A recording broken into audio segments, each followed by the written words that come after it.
And Retired Life Inspired begins now. My name is Annie M., and before we go any further, let me begin with, I bear witness there is no God but Allah, who came in the person of Master Fajr Muhammad.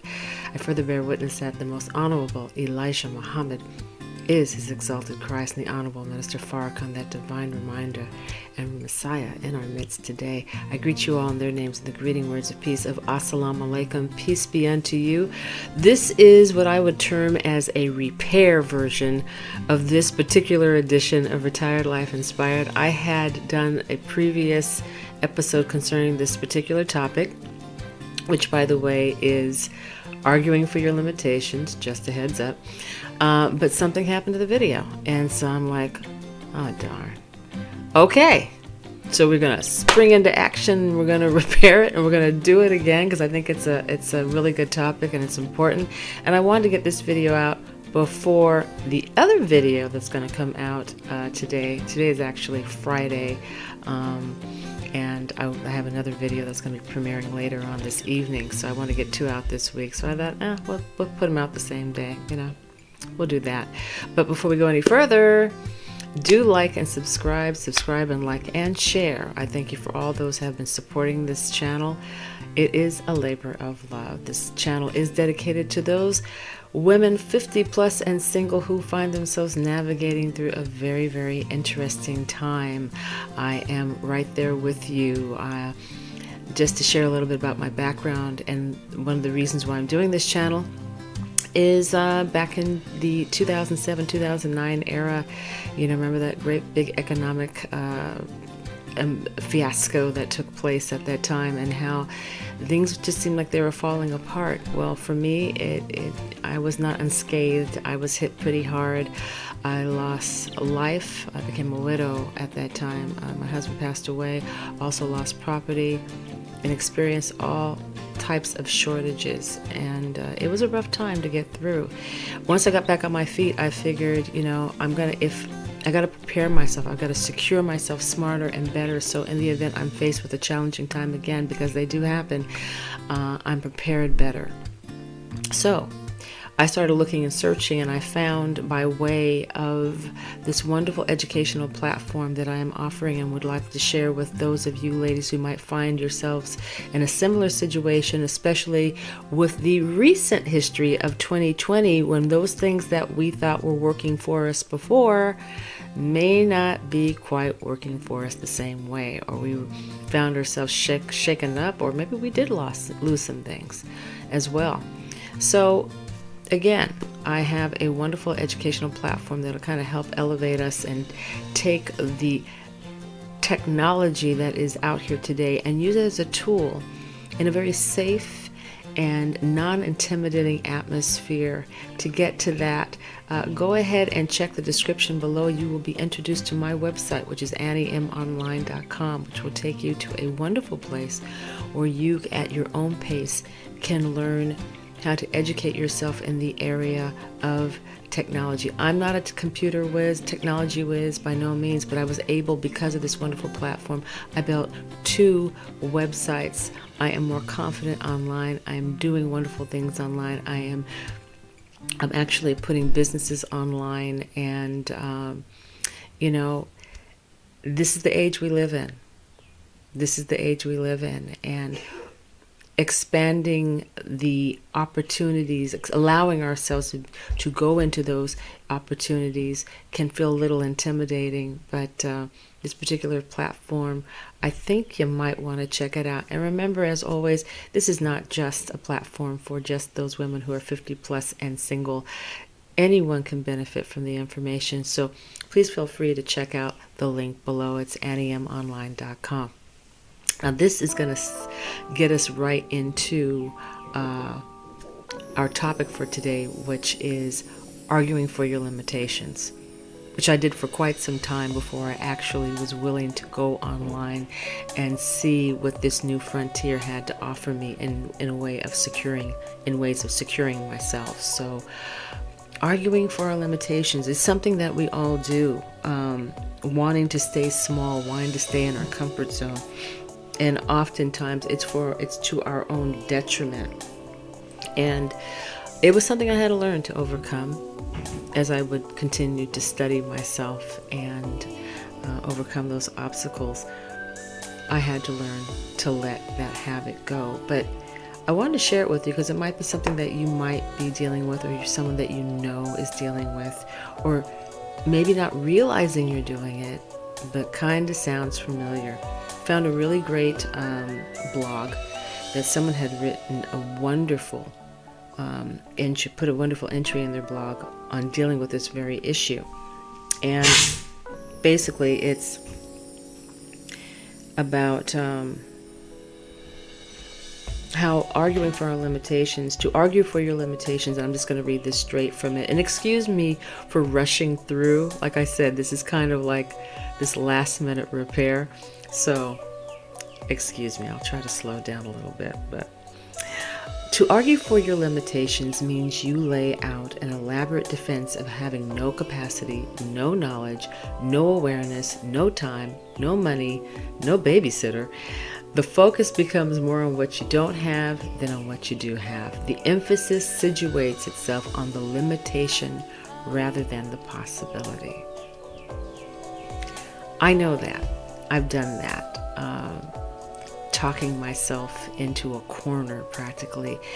The whole idea of even coming online and tackling the whole area of technology scared me. It was a very steep learning curve for me. I could barely work my phone. I could barely work a laptop. You know, the most I could do was email, and texting at times even seemed kind of tricky way back then. But you know, we've done tougher stuff. Ladies and gents, you've done tougher stuff, and we tend to talk ourselves out of trying to tackle anything that's new. All we have to do is take it in small pieces, and that's what I loved about this. They even addressed that in this article, that sometimes the best thing you can do is just take it in smaller pieces. But the reason why we tend to argue for our limitations is just because we're afraid. It's taking us into a new space where we feel out of control, and it's odd, it's weird. The surroundings are different. It's not familiar. One of the things they suggested that we do to combat this is start with curiosity. I thought this was interesting. A common coaching exercise is to ask a client who is insisting on their limitations to simply brainstorm all of the possibilities before them, even those that they know they wouldn't choose. Now that's interesting. The point? To acknowledge all the available choices and remember that we have them even if we don't love them. And then it goes on to a whole list of when we are trying to get ourselves out of that hole of arguing for our limitations, and sometimes that inner argument that we're going to have with our ego as to why, you know, we don't want to do it. And I thought these were kind of cute. Again, I'm going to put this in the descriptions below, and you can read it yourself. But some of these are kind of interesting, and you might recognize yourself. I know I recognized myself, unfortunately. This one, the ego is going to say that all of this is cheesy and fluffy and too hearts and flowers, and another way of arguing for limitations and not trying something new is to make it bad, make it cheesy, make it wrong. Another way for arguing for limitations is it's so much work, such as the ego is going to say, this seems like an awful lot of work to go for. Another way, and I thought this was interesting, is to make it seem like it's only it's only for the intellectual.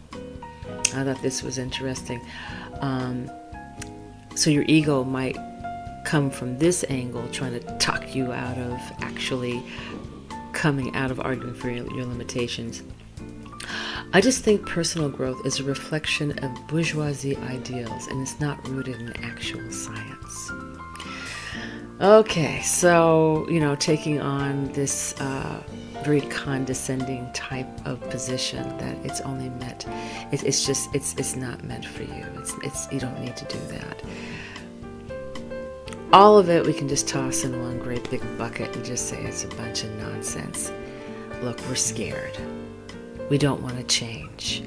Someone's presenting something new. I just had a friend this week present something new to some people, or a different way of looking at something, to a group of people, and they were met with some resistance. But what I observed from their description of it was they just weren't ready to change. They were trying to find every reason to argue for their limitations, and we do it all the time. And again, like I said, it's to our own detriment. One thing you might want to do, and I have found is also very helpful, besides being curious, as the blog suggests, and that is perhaps maybe take the new endeavor in smaller bites. I had learned back in 2009 when my husband passed, and that was, I had a wonderful older sister who told me just to do two things to get you down the road. Don't take on a lot, because you're under a lot of stress, and you're going to run away from the new challenge if you try to take on too much of it at one time. So perhaps just do 2 things at a time, even if it's just 2 things a day or 2 things a week. Break it down into steps. Before you know it, with just those 2 things a day or a week, or even maybe a month in some instances, you'll find yourself moving forward, and eventually you're going to get to your desired goal. So everyone at their own pace, I guess. So that is it. That is what I wanted to share. The blog piece is really, really good. And, like I said, you may recognize yourself in some of the description there. I know I did. But do read it. I found it to be very, very helpful, and it was worth me redoing this video. It may not be as perfect as the first one was, but hey, I wanted to get that information out to you. That's what was most important. Also, we have our very special thank you and birth anniversary acknowledgement, and that is to the Honorable Minister Farrakhan. Now, for some people, he's a very controversial figure. I suggest you take a second look at him and really not listen to the critics, but take a second look at him. I just want to say thank you, because part of the reason, the major reason I'm doing this is because how you were always telling us to step out there, sir. I am taking on things and learning things, and I don't want to just be someone that just applauds you and says, "That's right, sir." I want to really apply and be hands-on and do what you've asked us to do, and take on those life-giving teachings of the Most Honorable Elijah Muhammad and apply them in my life. And that's a big reason why this platform is as it is. I want to uplift, I want to edify, I want to give people practical things that they can use in their lives, and sometimes insert the wonderful books and teachings that we have been exposed to for the whole world to benefit from. Thank you. Thank you. Thank you. It doesn't seem to be enough, but it's all I have. And